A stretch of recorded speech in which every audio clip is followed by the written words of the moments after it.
Well, I came across your content shortly after my wife and I decided to part ways. This would be for the second time.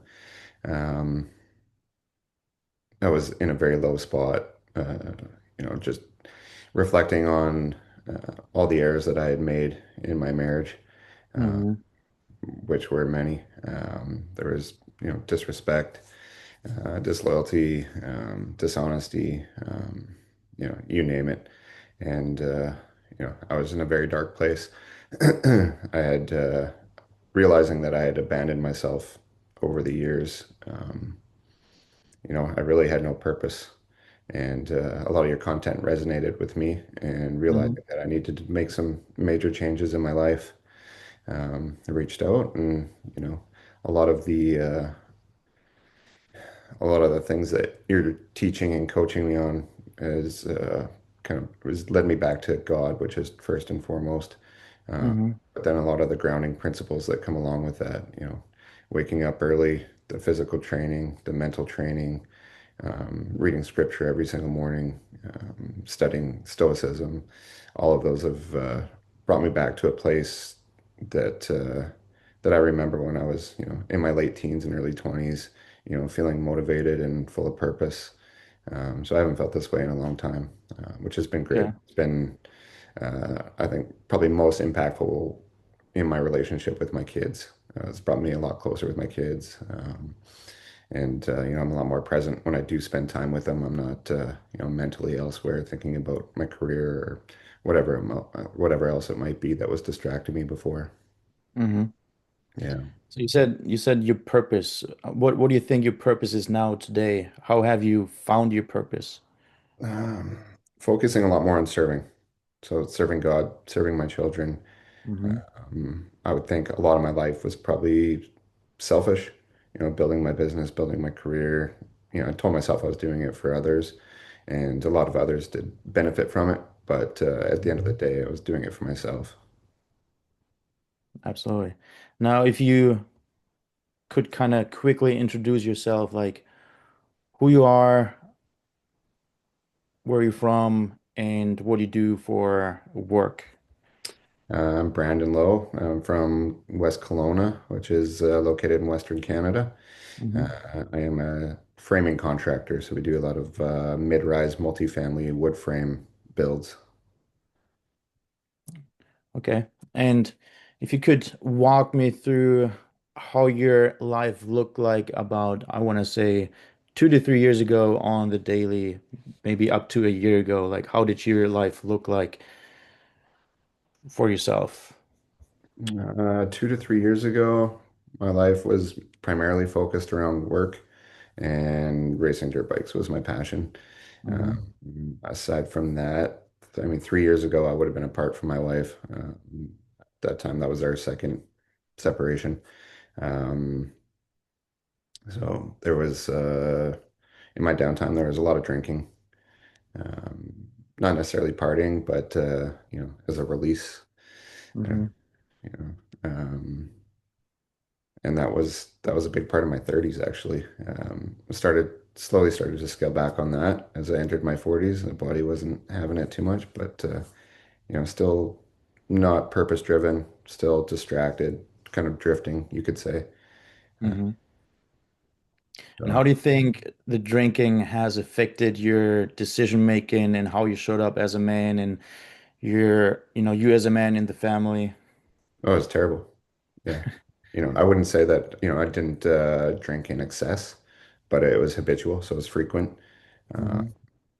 and it wasn't, I didn't always get drunk, but, even a couple drinks and the conversations that you're having and the boundaries would lower. It just wasn't true to who I am. That version of me was not good for anybody. Hmm. And then I guess you made some decisions outside of your own standards. Were they affected by the drinking, or were they solely out of you needed a release, you needed some, what was the reasoning for going outside of your own standards for when it came to seeking external validation? I would say 98% of it was fueled by alcohol. Mm-hmm. Yeah. You know, it might be, yeah, whatever the reason might have been, whatever the scenario might have been. A few drinks after work, or maybe on the heels of a fight or something, definitely lowered my standards, and I was willing to have conversations that were not healthy. Um, they were not becoming of a married man. And it was just, a couple of drinks that would lower that standard, and decided that it was not for me. It's not healthy, and I didn't enjoy the version of me that it fueled. Mm-hmm. Yeah.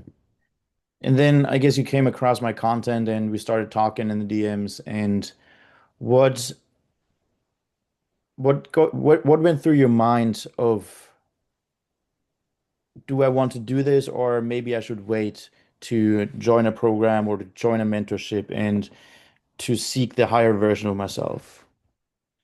Um, yeah, I think your content just resonated with me. And Mm-hmm. I had been leading up to that, you know, for the last 12 months.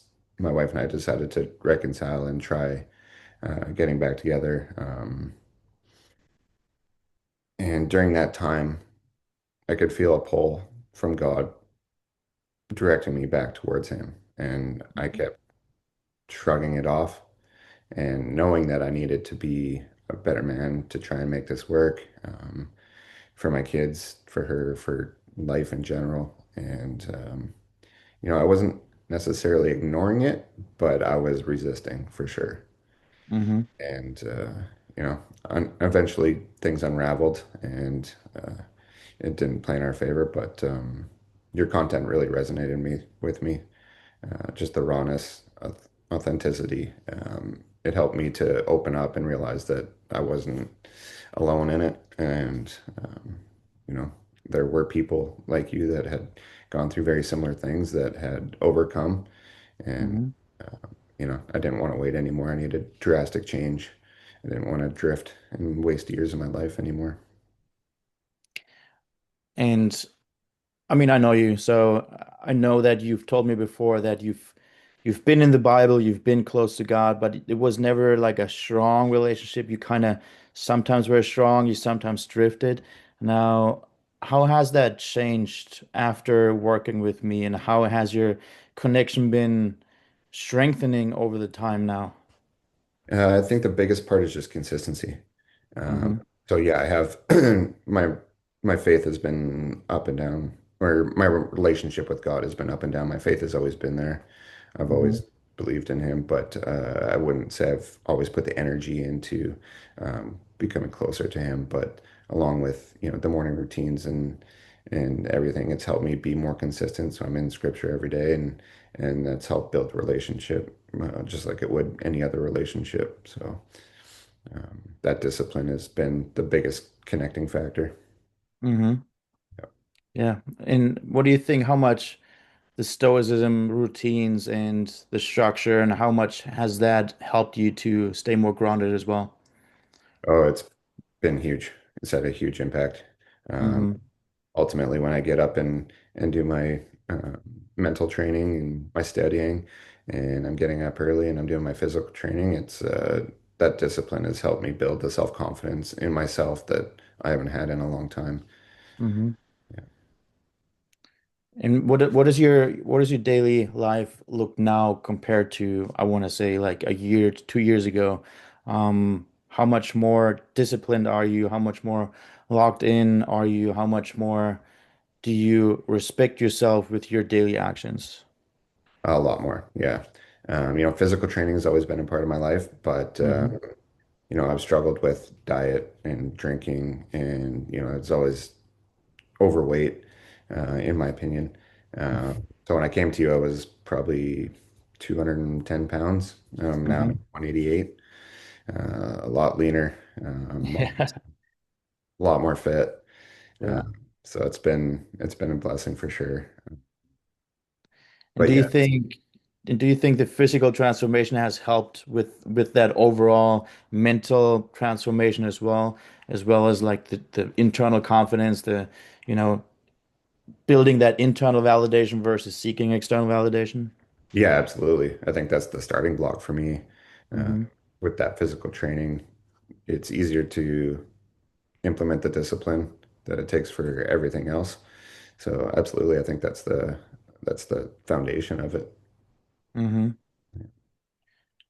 Now, for someone else out there watching this, what would you have to say to them who might find themselves in a similar spot, who is on the fence of should I do I need mentorship? What should I do?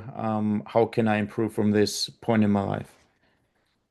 I'd say stop thinking about it and just do it.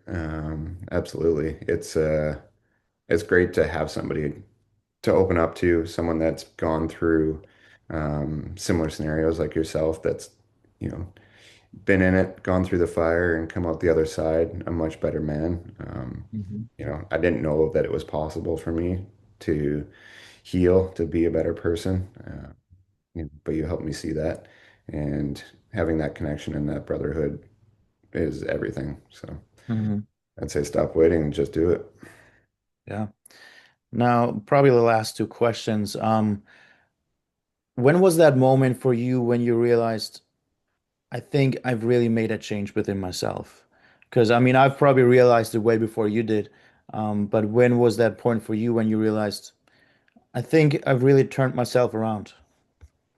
I don't know if there was a single point, but a few months into our program, I was feeling less, I was stopped beating myself up, let's say. Hmm. You know, before that, every morning I wake up and remind myself what a terrible person I am and a Yeah. failure, let my kids down and all of that stuff. And it was, a slowly morning by morning transition where I started speaking to myself more positively and realizing that I had the discipline and the little decisions throughout the day that were a lot more impactful towards the person that I want to become. Hmm. So it was the accumulation of all those. Hmm. And you said you have two kids, correct? How much does that mean to you that you've changed yourself into the man that you now look up to, that you now feel super confident in? How much does that mean to you for your kids? Means everything. There's been you could say almost generational trauma through my family, Hmm. and I refuse to pass that on to my son and my daughter. So, Hmm. building that connection and building the man that I'm becoming is Hmm. everything to set the example for them so that they don't have to go through the things that I've gone through. Absolutely.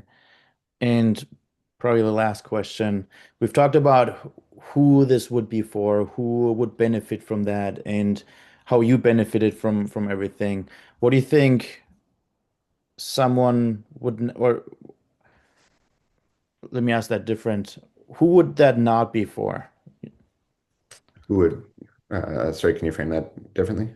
Who would that program or a mentorship not be for?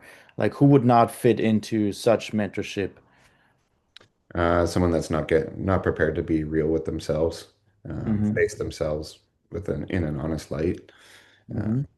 somebody looking for a quick fix.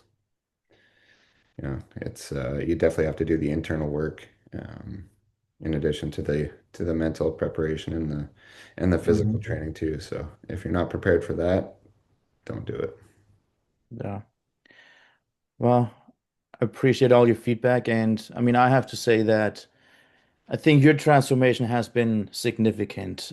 And I'm very proud of your transformation because you came to me with a lot of self-doubt, with a lot of internal hate almost for yourself. Yeah. Um, and I mean, even I believe in the first month, the first 2 months, the transformation that I saw, and I always texted you, how proud I am for, your progress. And I saw it way before you did. But I think now, like, it's becoming crystal clear to you that you are definitely not the man that you were 6 months ago, 12 months ago. You're locked in on faith, you're locked in on yourself, you're disciplined, your morning routine, you're finding the joy, you see the blessings coming back into your life. So, what Yes, a sir. blessing.